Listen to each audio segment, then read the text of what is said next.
What it do, man? Back with some more Destiny Rising. This is the Terrabin coming at you with another video, and this time I wanted to talk specifically to the mobile gamers that are playing Destiny Rising as the Lord intended, a mobile game, right?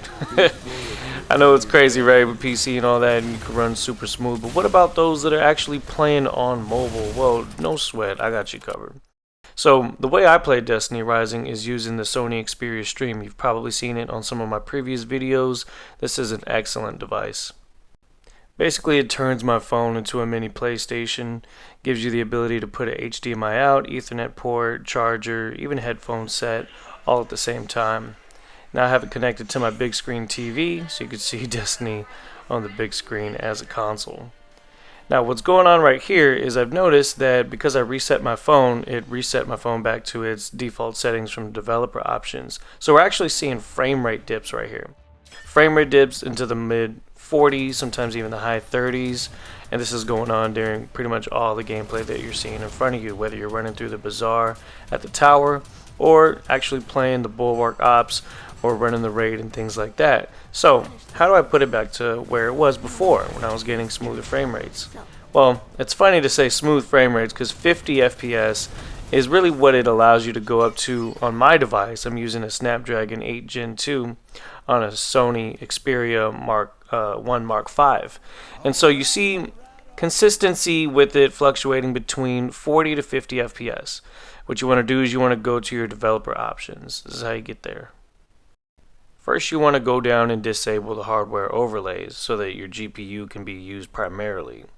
You can also go to the graphics driver preferences and specifically select Destiny Rising to run off the graphics driver rather than the default, which is what most things and most apps use. Tethering hardware acceleration is another option that I'm messing with. I'm not exactly sure if this helps a lot, but the other ones definitely do. This is just kind of adding to that. Test to see if it helps out with your setup. But basically what this does is that it frees up the CPU for more tasks, which is supposed to improve the overall performance and lower latency. And that's definitely something that I could use, especially when I'm recording and using a Bluetooth controller. So every bit helps. And these phones, well, you can see with the maximum settings now going back into the game, running around at the tower, and we're actually keeping a pretty steady frame rate now. Here we go back at the bazaar, running around, seeing if we can get some frame rate dips.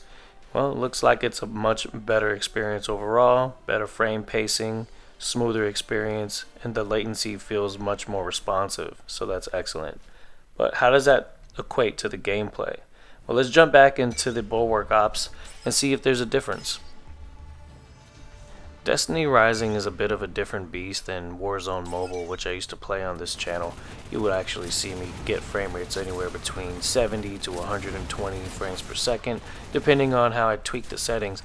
But with this game, as of right now, allowing us to go up to 50 FPS, we're really seeing that the CPU is where you actually are getting the most demand. Now the graphics themselves, they look pretty consistent across the board no matter what setting you go with, and I don't know if that's a glitch or what have you, but there is a noticeable difference when you're playing on a big screen, and so I usually bump the settings up as much as I can, and I'm just trying to hit that frame rate and try to stay consistent with that.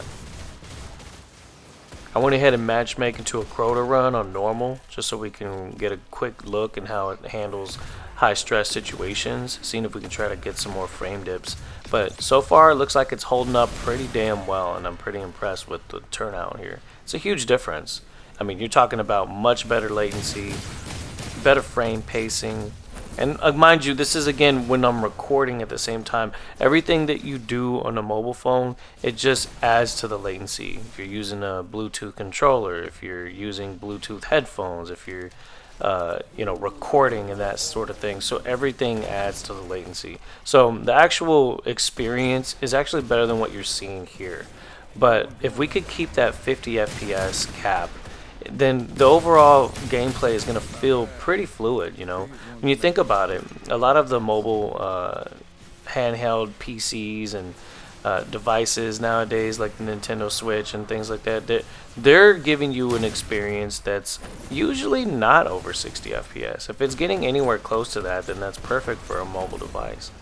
Now here we are using cell phones, and we're getting what looks to be like a console experience without without sacrificing any of the graphics settings and just going for the frame rates that they'll allow me to get. This is an exciting thing to keep in mind, because if phones are going to continue to improve, then this game is just going to get better and better on mobile. There is one disclaimer that I want to say, and that's because my phone actually allows me to use an external battery to power the components of the device. So if you're going to change the developer options, keep in mind that basically overheating could happen if you're relying solely on your phone's battery. But the Sony Xperia does allow you to draw from external sources to power everything, which then prevents heat buildup on the battery within the phone itself, which also maintains performance. That's an excellent feature. So maybe perhaps your phone might have a similar function. It just depends on which device you're using, but of course this setup and guide is basically for Android phones only, so I don't know what iPhone's freedoms are. That's completely up to you guys to figure that out, but this is what I'm getting so far. And obviously the iPhone 17 probably runs this game well beyond 60 FPS. So newer Android phones that are coming out using the Snapdragon Elite series is going to do even better, but you can still use these similar settings to get the absolute best performance out of your device. So this is an excellent way to play the game, and I'm really looking forward to what's going to happen in the future as performance improves, as this game continues to evolve into whatever the hell it's going to be. Whatever it is, I'm here for the ride. Fuck it. It's Destiny, and it's back. Enjoy the rest of the clip, and I'll see you guys on the next video.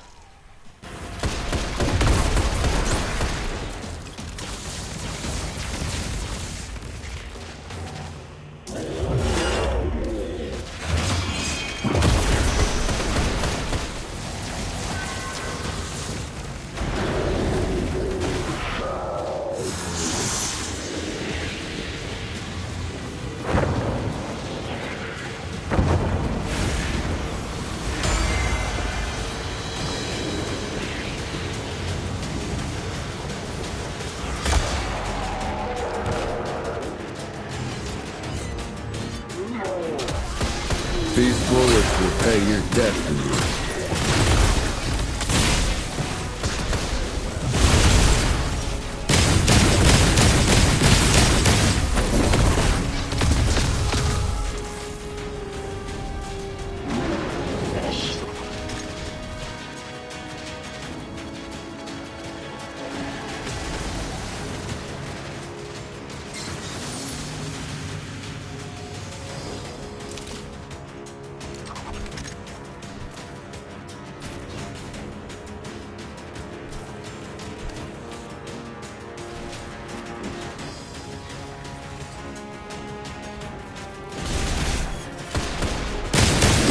Bad.